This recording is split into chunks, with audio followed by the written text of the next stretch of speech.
1954 was a pivotal racing year, with the new Formula One using 2.5-litre engines.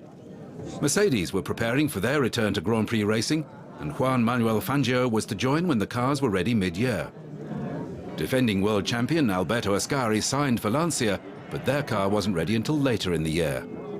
Maserati debuted the 250F, while Ferrari managed to introduce no less than 4 different models. Le Mans entered a new era, with purpose-built sports racing cars from Jaguar and Ferrari.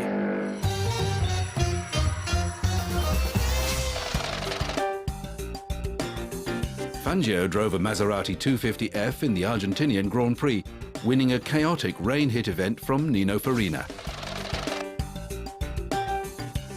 Bill Vukovic won his second Indianapolis 500 from Jimmy Bryan and Jack McGrath.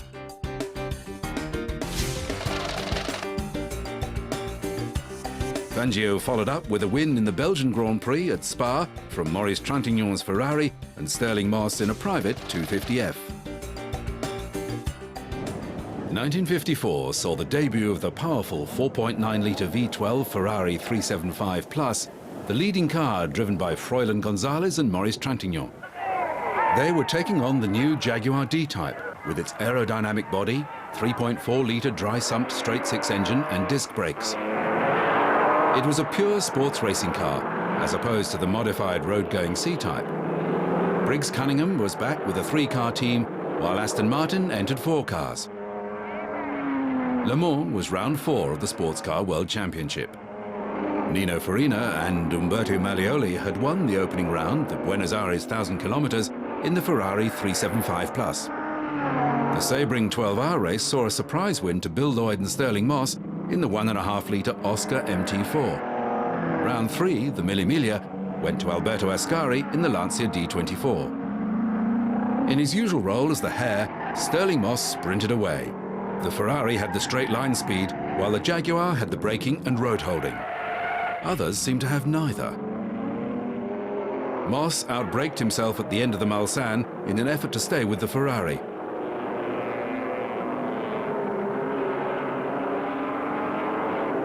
Sliding his D-Type, 1953 winner Duncan Hamilton was in superb form.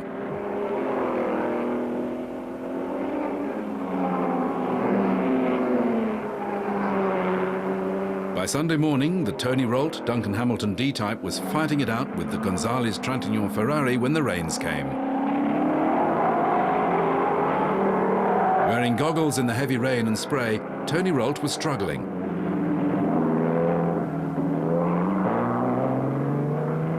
The Jaguar had been damaged in a minor accident during the night. When the leading Ferrari came in for the final pit stop, it was reluctant to restart. The gap between the two was coming down. Consternation in the Ferrari pit, but Jaguar too was under pressure. Rolt was brought in, and Hamilton, complete with visor, jumped aboard.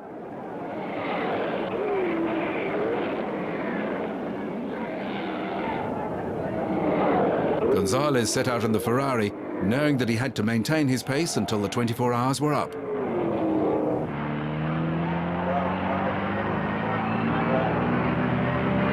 That he managed to do so was a remarkable feat of control in a car that wasn't as drivable as the D-Type.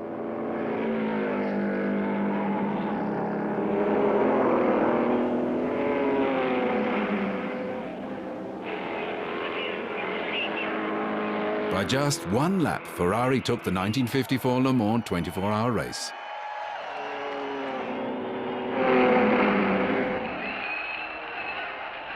Maurice Trintignant celebrated with Froilan Gonzalez. Ferrari went on to win the Sports Car World Championship from Lancia and Jaguar. Duncan Hamilton brought in the D-Type Jaguar, finishing second. The Cunningham C4R of Bill Spear and William Sherwood was third.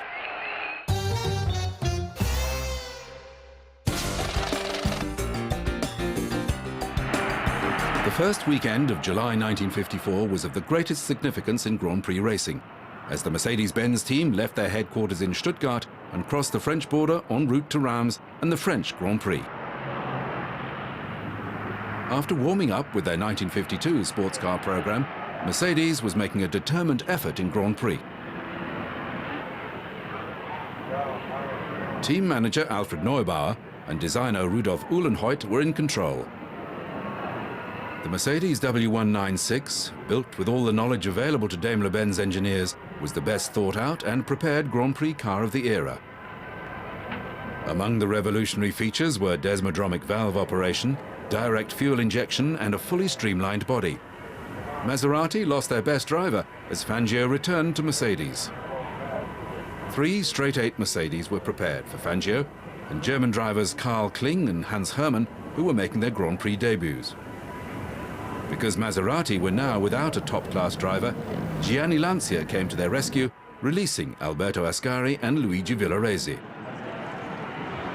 A feature of the French Grand Prix weekend was the annual 12-hour sports car race. It started at midnight and finished at midday. Although this race wasn't part of the World Championship, there were works entries from Ferrari, Jaguar, Gordini, Cunningham and Bristol. Drivers who competed in the 12-hour race couldn't race in the Grand Prix. One of those was Stirling Moss. Because he was driving with Jaguar, his Maserati 250F was borrowed by the factory. As usual, Moss set the pace in the D-Type. The factory Ferrari 750 Monza of Umberto Maglioli and Robert Manzon retired after only 25 laps with gearbox problems.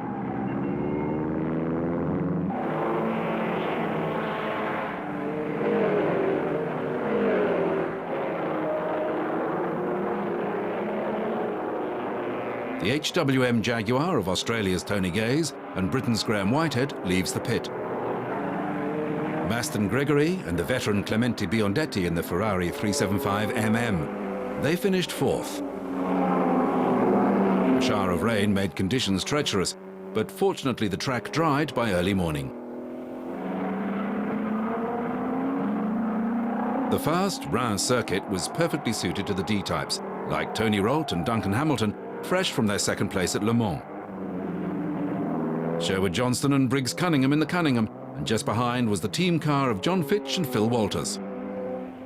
Despite this effort to get back on track, the René Bonnet Claude Storey DB Panhard didn't make it to the finish. As dawn broke, the Tony Rolt Duncan Hamilton Jaguar was trailing the sister Moss Walker car.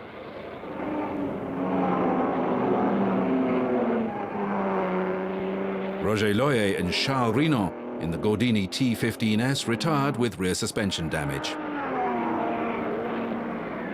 7th for Tony Gaze and Graham Whitehead.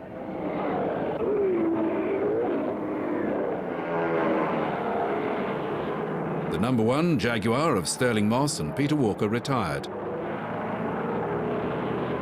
Waiting near the finish, the number 2 Jaguar of Duncan Hamilton, talking to Stirling Moss. They waited for the Peter Whitehead and Ken Wharton D-Type to come past at midday. After their second place at Le Mans, Jaguar was back in the winner's circle at Reims, with the tired but happy Whitehead and Wharton.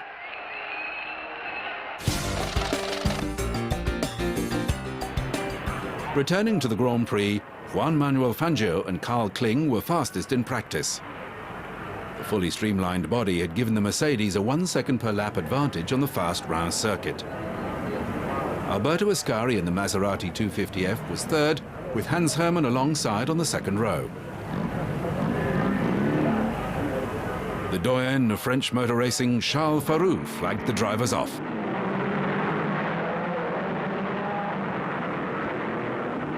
Fangio and Kling shot away, while Ascari made a poor start. Trying to catch up, his engine blew on the first lap. Hans Hermann broke the lap record before having to retire with engine overheating. Prince Bira held 3rd place for much of the race until he ran out of fuel and had to make an unscheduled pit stop, letting Robert Manzon's Ferrari up to 3rd.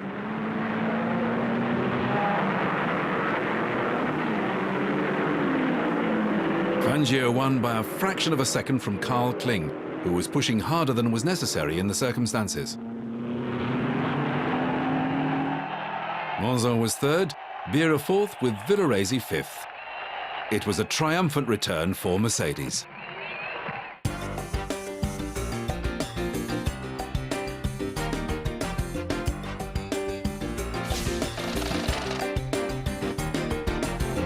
After their performance in France, Mercedes were pre-race favourites for the British Grand Prix at Silverstone.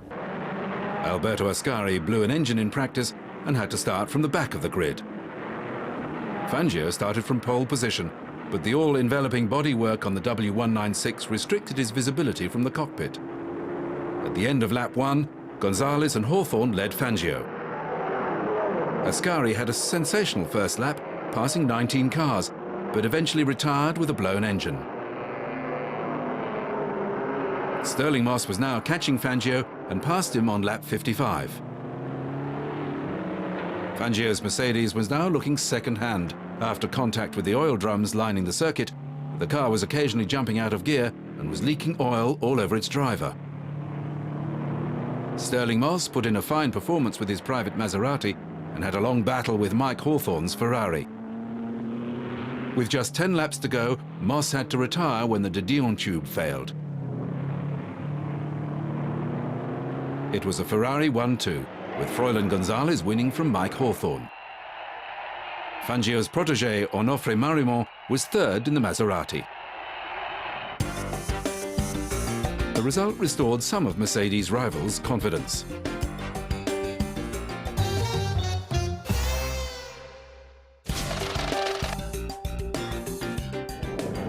For the German Grand Prix, Mercedes entered 4 cars. Pre-war ace Hermann Lang joining Fangio, Kling and Hermann. It was a last-minute rush to get all the cars ready, especially as they featured a new open-body design. During practice, Fangio was to suffer one of the hardest emotional shocks of his racing career. Onofre Marimón, the son of his old friend Domingo, was killed during practice when he crashed at Verzeifen Bridge. The Argentinian drivers at the meeting, Fangio, Gonzalez and Roberto Mires, were naturally very upset. Despite his emotions, Fangio was still able to take pole position.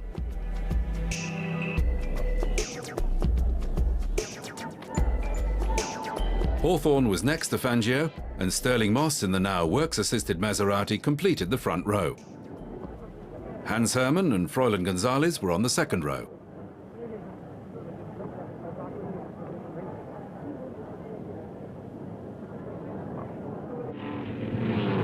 Gonzalez in the Ferrari 625 came through to lead Fangio, Moss, Lang, Hermann and Hawthorne. Fangio caught Gonzalez and took the lead. Moss was now third, followed by Lang and Hermann, with Hawthorne and Bera. But Moss retired with engine trouble on lap 2. Lang was driving superbly, but the car was trailing smoke.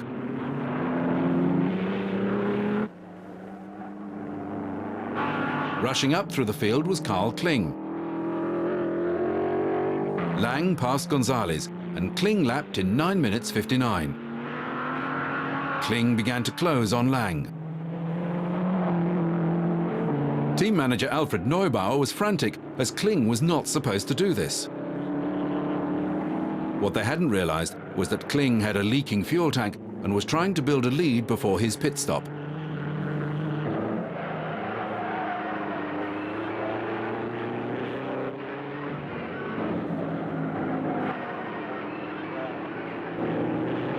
Hermann Lang spun out and stalled his car.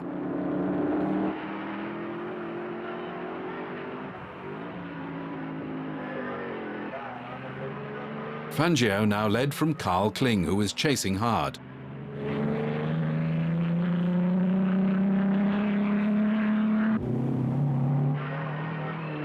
Alberto Ascari had to watch from the sidelines, his Lancia still not ready to race. Vast crowds lined the circuit.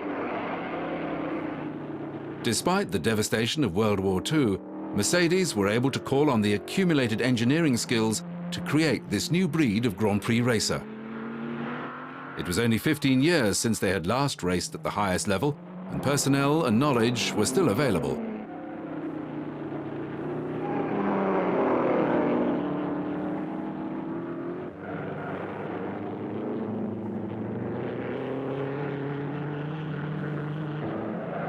Kling eventually had to make his extra stop for fuel.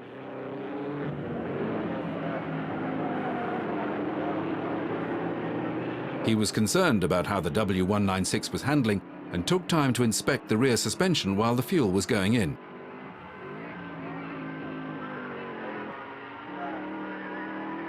What was not obvious was that a locating wire in the back axle had broken.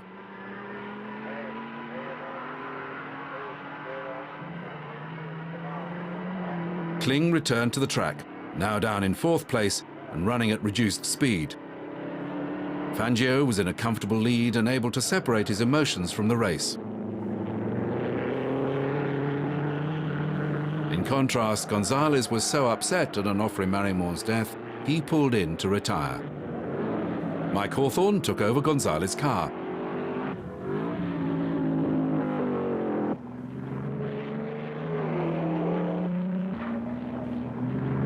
Hawthorne was closing on Fangio until drizzle caused him to slow down.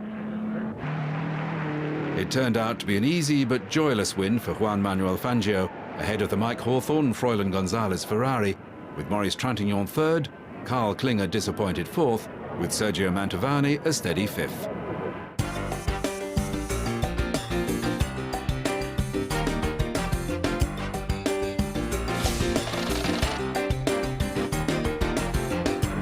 The Swiss Grand Prix at Bern turned out to be the last one held on the difficult Bremgarten circuit.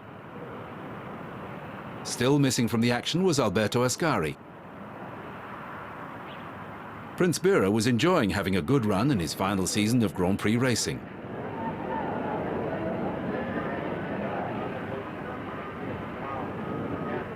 Gonzalez out-qualified Fangio with Moss 3rd fastest.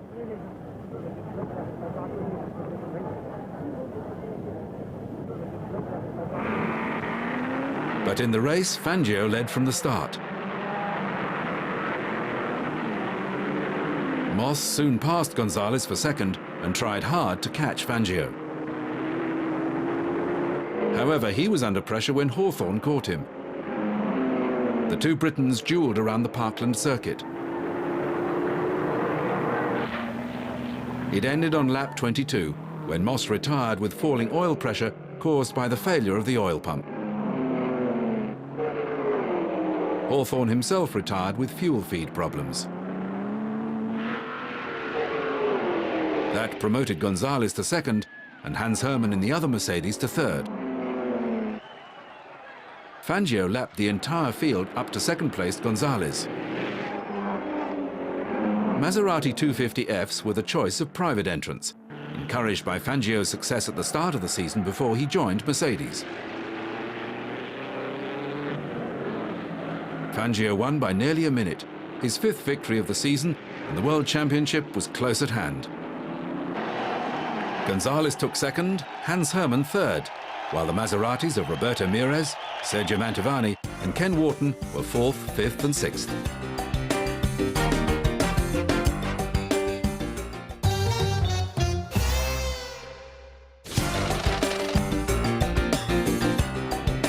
For the Italian Grand Prix at Monza 2 weeks later, both Ferrari and Maserati were determined they were not going to suffer another defeat at the hands of Mercedes. Alberto Ascari was again released by Lancia, but after his poor results for Maserati at Reims and Silverstone, he rejoined Ferrari with Hawthorne, Gonzalez and Robert Manzon. Alberto was anxious to prove to the Italian public that he wasn't a spent force. Maserati prepared 7 cars for the factory drivers and private owners, and this stretched their resources.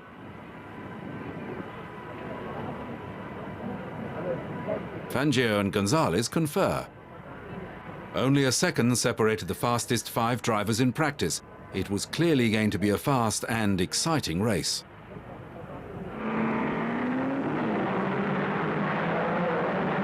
The Mercedes of Kling and Fangio led away, followed by Moss and Ascari. Moss was then passed by Ascari and Gonzalez, the 3 of them battling for 3rd place. On lap 5, Kling spun and rejoined in 6th. This left Fangio leading from Ascari and Moss. On the following lap, Ascari sailed past Fangio to take the lead. At first, Ascari pulled away from Fangio, but the Argentinian caught up again, and for lap after lap they swapped positions. Moss and Villarese were holding third and fourth when Villarese took the initiative, past Moss on lap 40, and then Fangio to take second behind Ascari, while Moss followed him into third. The two Maseratis were among the fastest cars in the race, but there was also a lack of team discipline, allowing two cars to race so hard in attempting to take the lead. Having driven his best race for years, Luigi Villarese had to retire on lap 43. In a burst of over-exuberance, he had revved the engine to 8,200 RPM and wrecked the clutch. Moss took the lead on lap 45, only for Ascari to fight back on lap 47. However, Ascari's race was over. He had to retire with a dropped valve. This left Moss in the Maserati in the lead from Fangio's Mercedes by 20 seconds. Then disaster struck for Moss. He had to pit with falling oil pressure, more oil was poured in, and Moss rejoined in second place, but he had to push the car over the finish in 11th.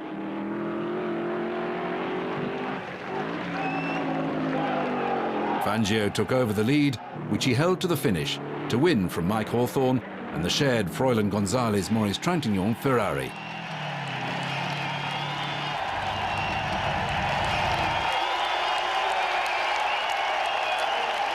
Fangio was world champion for the second time, securing the title driving for both Maserati and Mercedes.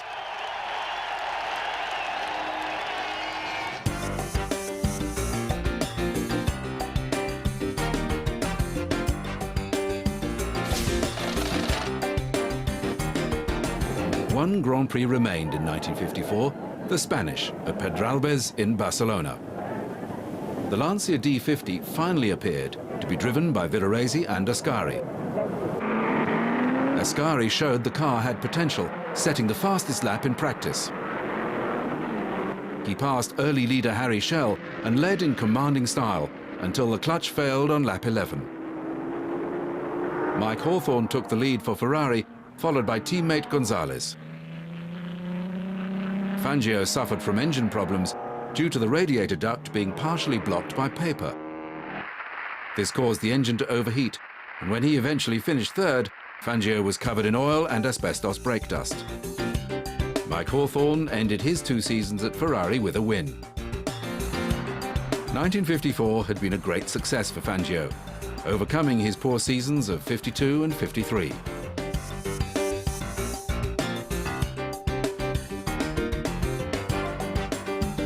In a ceremony at the Mercedes-Benz headquarters in Stuttgart, the Daimler-Benz management presented Fangio with an award to commemorate his triumph in the 1954 World Championship. For 1955, Mercedes signed Sterling Moss and was entering all the major sports car races as well. Could anyone stop them?